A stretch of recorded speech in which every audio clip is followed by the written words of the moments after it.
Thank you so much, dear Jens, dear people present, dear journalists. I'm happy to welcome the Secretary General of the NATO.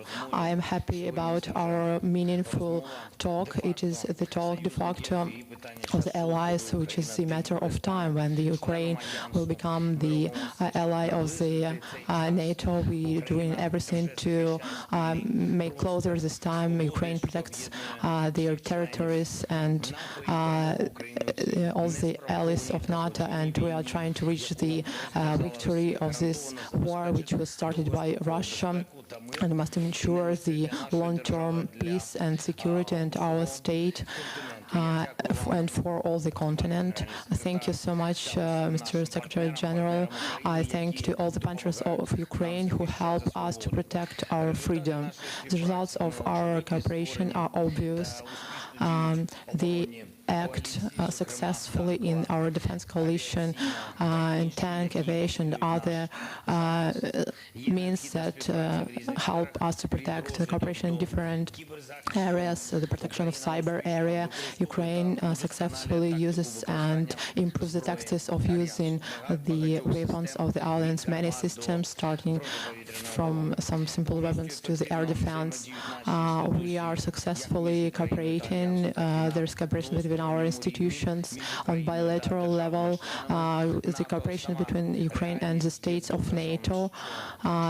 We prove that the membership of Ukraine in the alliance will be natural, will strengthen Ukraine and NATO. Today we discussed with Mr. Secretary General all the key defense issues which are important, the real situation, the battlefield, and the needs of Ukrainian military.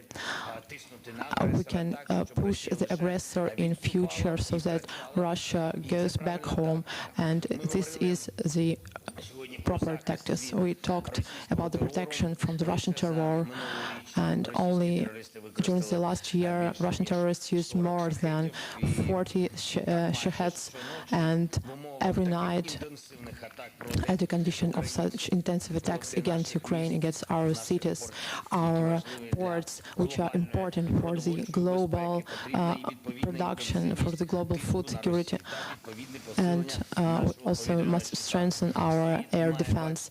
The world must see how Russian terrorists lose, and our common values finally will win. Separately, we talked about the situation with expected attacks of Russia on critical infrastructure of Ukraine, and in this regard we talked about the possibility of importing the additional air defense systems by the states members to NATO. The Secretary General agreed to put some efforts to help us in this regard, to mobilize the member states of the alliance exactly for this purpose. And we must go through this winter, protect our energy infrastructure and protect people's lives. We talked in detail with the Secretary General about our further work. About the work between Ukraine and NATO during the Vilnius summit, we started the new format of cooperation, Ukraine-NATO, and thank you so much, Jens.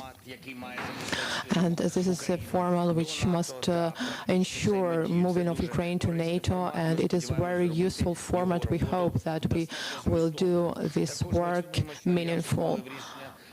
Also, we're grateful that the Alliance took a decision to give Ukraine practical assistance, which ensure transformation of our defense sector so that we can reach interoperability with NATO. We cooperate to form a new document, the adopted national program, which will define the practical steps for Ukraine to reach the compliance with the principles of the Alliance. And it is very important that allies agreed that Ukraine does not need the action plan of the MAP. We talked about the summit, about which will be the next year in Washington. We talked that this summit will not be just juvenile, but it will become very important for all the members of the alliance, and our teams will start immediately the common actions. Thank you so much for visiting us. Thank you for your attention. Glory to Ukraine. President Zelensky, my dear friend Volodymyr, thank you for your warm welcome, and let me begin by paying tribute to your inspirational leadership, the heroism of your armed forces and the dignity of the Ukrainian people. It is an honor to be back in Kyiv, capital of the great nation of Ukraine, and today a city with a special place in the hearts of the free world. When I was last here in April, we discussed our preparations for NATO's Vilnius summit and your preparations for the counteroffensive. Today, your forces are moving forward. They face fierce fighting, but they are gradually gaining ground. Every meter that Ukrainian forces regains is a meter that Russia loses. And there is a stark contrast. Ukrainians are fighting for their families, their future, their freedom. Moscow is fighting for imperial delusions. Ukraine has strong backing from 31 NATO allies and many partners. In total, more than 50 nations support and supply you through the Ukraine Defense Contact Group. And over 140 nations stood up for your sovereignty at the United Nations.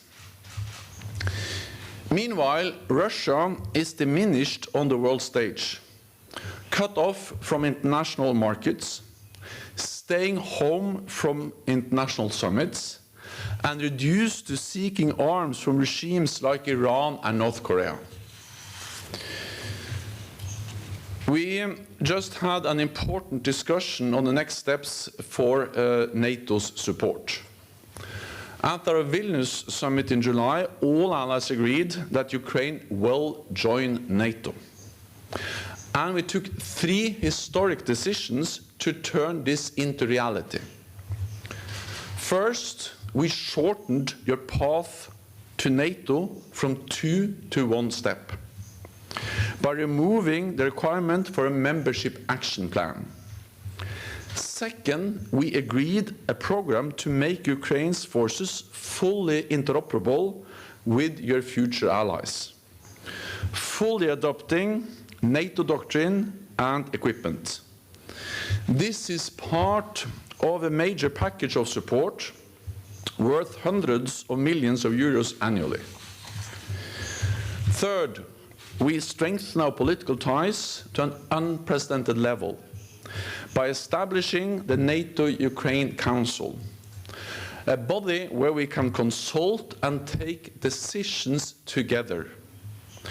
The Council has already met for important consultations, including on Black Sea security, and will meet again soon. These 3 decisions mean that Ukraine is now closer to NATO than ever before. NATO allies also continue to provide high-end capabilities to help you push back the invasion. Just in the past few days and weeks, this has included Abrams tanks, sophisticated missile systems, and air defenses, as well as training for F-16 pilots. This is a collective effort by all NATO allies with equal burden sharing. Of nearly 100 billion euros in military support committed to Ukraine since the invasion, around half has come from the United States. And the other half has come from European NATO allies and Canada. I also welcome your announcement that Ukraine and the United States plan to jointly produce weapon systems, including air defenses. And I look forward to further encouraging news from tomorrow's International Defense Industry Forum here in Kyiv. With participation from NATO and over 20 countries, it will be an important opportunity for Ukrainian companies to forge new partnerships with the industry across the alliance and beyond. Because there is no defense without industry. NATO has been conducting joint procurement for many years. Today, I can confirm that NATO now has framework contracts in place for 2.4 billion euros worth of key ammunition, including 1 billion euros of firm orders. This covers capabilities like 155mm artillery, anti-tank guided missiles, and main battle tank ammunition. This will help allies to refill their stocks while continuing to support Ukraine. The stronger Ukraine becomes, the closer we come to ending Russia's aggression. Russia could lay down arms and end its war today. Ukraine does not have that option. Ukraine's surrender would not mean peace. It would mean brutal Russian occupation. Peace at any price would be no peace at all. Ukraine needs a just and sustainable peace. And I therefore strongly welcome President Zelensky's 10-point plan to achieve that goal. So, Mr. President, Ukraine's future is in NATO.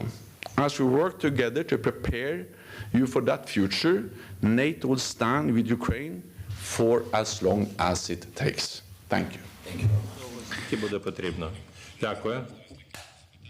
Those are questions from the journalists.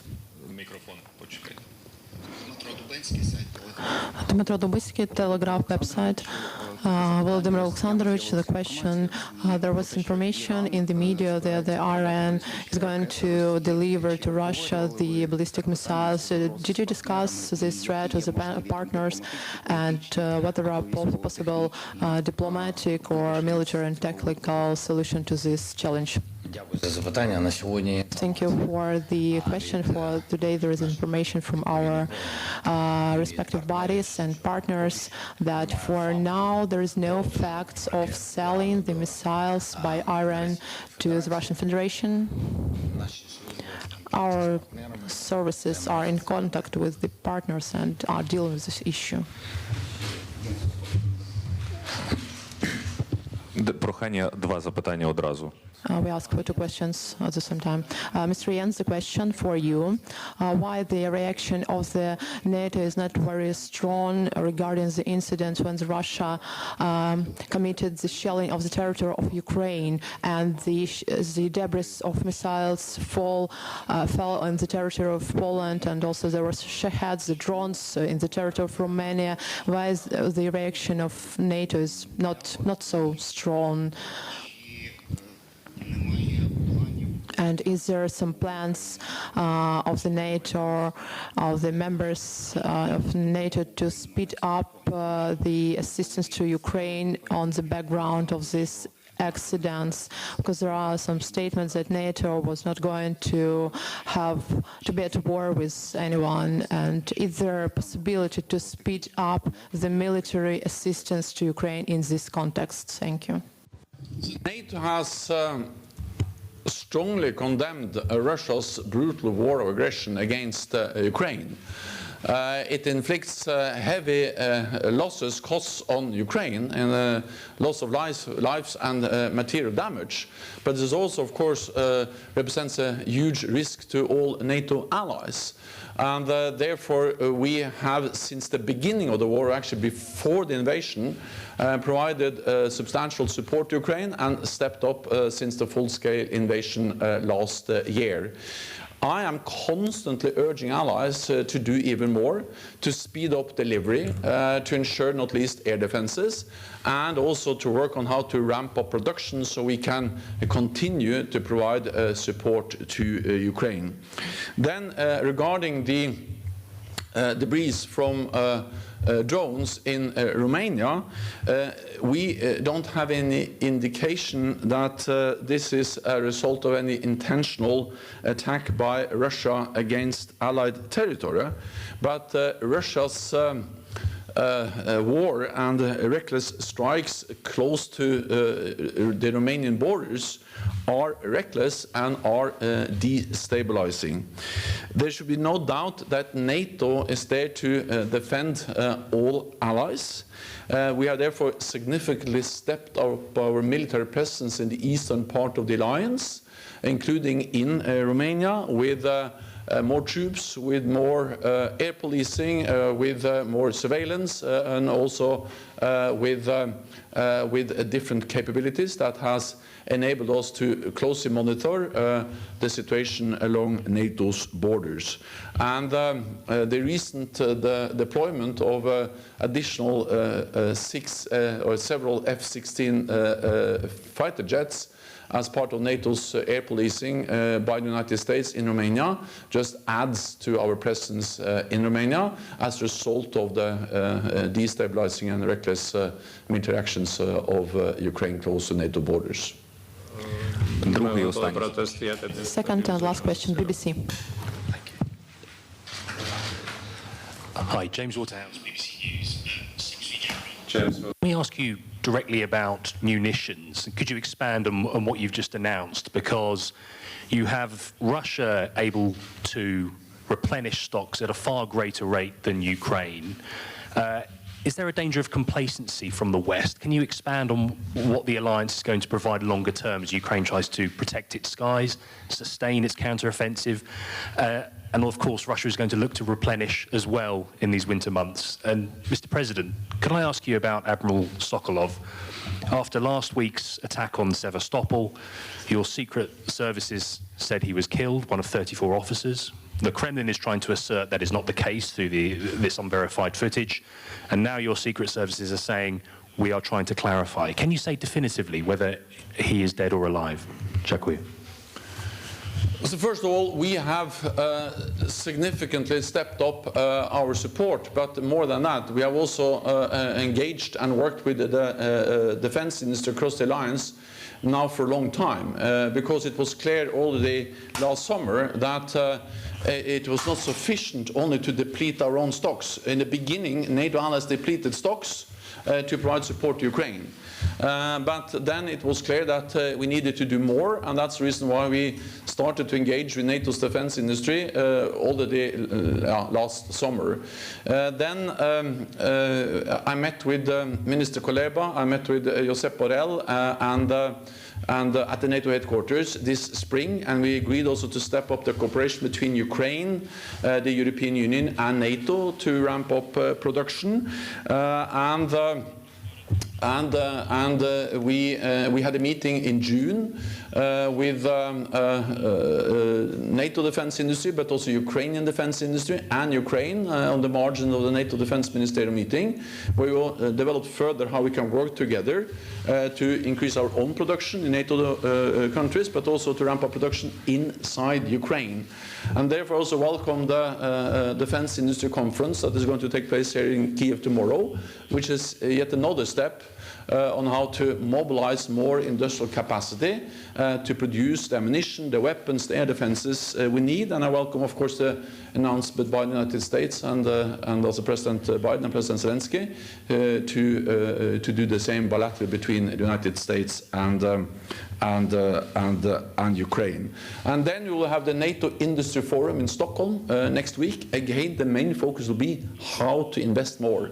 And I will keep on pushing allies to sign firm orders, because what the industry needs is signed contracts, because then they can invest, then they can produce, and then we can increase production even more.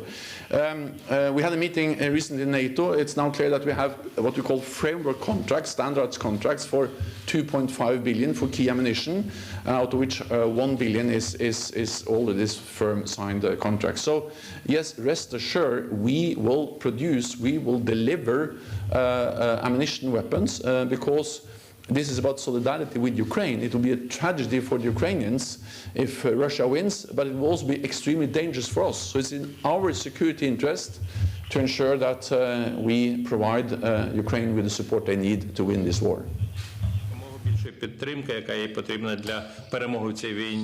Thank you for the question. You know that Ukraine uses all the means and efforts and our legal efforts to return the control over the whole territory of Ukraine, each attack against our energy infrastructure, against our civilians, against our people, all that attacks, including energy. We believe it is this threat to our national security, and we analyze what Ukraine can do. And so we take the sensitive steps in the territory of Ukraine. And I will ask our bodies regarding your questions. Thank you. Thank you. The press conference is over.